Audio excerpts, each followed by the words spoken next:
இப்போ அந்த 5.25 நம்ம எடுத்துட்டோம். எப்படி ஓப்பன் 5.25. அடுத்து நமக்கு 1.5 இன்ச்சு தையலுக்கு வேணும். 1.5 இன்ச்சு இருக்குமா? இருக்காது. ஜாக்கெட்லேயும் இப்படி வரும். அதை நம்ம இங்கே மேலே 2 இன்ச்சுக்கு ஒரே மாதிரி எடுத்து ஒட்டு போட்டு கரெக்ட் பண்ணி தைச்சிக்கணும். இப்போ அவ்வளோதான், கட்டிங் முடிஞ்சுது. வெட்டு அளவு எடுத்து முடிச்சாச்சு. அப்படியே வெட்டிட்டு வா. இது வெட்டு வரும்போது இங்கே இப்படி இது வரும், கம்மியாக இருக்கிறதுனால இப்படியே வெட்டிடும். இப்போ நம்ம சப்போஸ் எச்சா இருந்துச்சுன்னா நம்ம இப்படி வைப்போம். இங்கே இருக்க எச்சா இருந்துச்சுன்னா இப்படி கோடு போட்டு இப்படி வரும். நமக்கு இல்லை பேப்பரில், அதனால் அப்படியே வெட்டிக்குவோம்.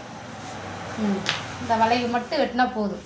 எக்ஸ்ட்ரா துணியில் ஜாக்கெட்டில் வரும்போது இப்படி ஒரு வெட்டு வரும். ஃபஸ்ட்டு வெட்டு, செகண்ட் வெட்டு அப்படி வரும்.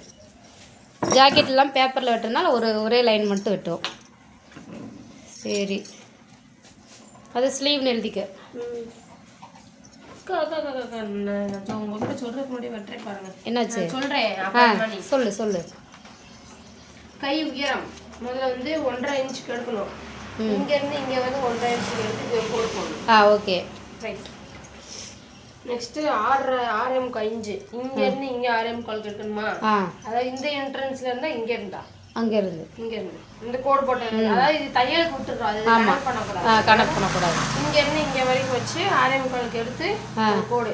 அதுக்கு அப்புறம் 1.5 இன்ச்சு, அது அரை இன்ச்சு வச்சு அது எதுக்கு வைக்கிறோம்? இது எக்ஸ்ட்ரா கையை தையல் அடிக்க, தையலுக்கு எழுதிக்கல தையலுக்கு.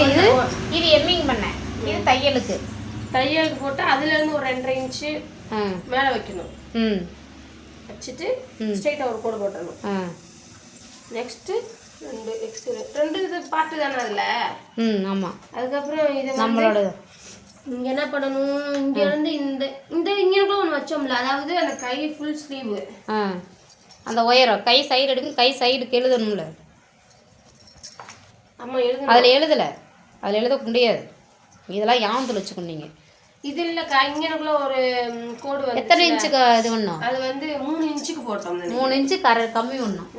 இந்த ஒயரத்துல இருந்து 3 இன்ச்சு கம்மி பண்ணி இங்க ஒரு கோடு போட்டோம். அதாவது இதுல இருந்து இங்க இருந்து 3 இன்ச்சா? ஆமா. அது இந்த கோட்ல இருந்து 3 இன்ச்சு வச்சு கோடு போட்டு இதுல சென்டர் பாயிண்ட்ல உள்ள வச்சு அதுக்கு மேல கொஞ்சம் தள்ளி இங்க கொஞ்சம் தள்ளி வந்து நீ வளைவா கோடு போடணும். Okay, very good. அதுக்கப்புறம் 5.25 இங்க இருந்து இங்க 5.25 எடுத்து ஒரு கோடு போடணும். எதுக்கு? வெறும் சும்மா மொட்டை 5.25னா எதுக்கு? 5.25 கை ஓபனுக்கு 5 இங்க இருந்து எடுக்கணும். இடியளவு 5.25 எடுத்து இங்க எக்ஸ்ட்ரா துணி வந்துச்சு அப்படின்னா இப்படி ஒரு கோடு போட்டு இப்படி வெட்டுறது, இப்படி போய் வெட்டணும்.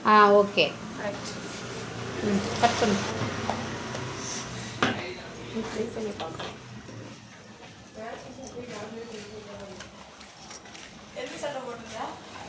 இப்போ வந்து நீ வெட்டின பேக் தட்டும் கையும் நான் இங்கே வச்சுக்குவேன்.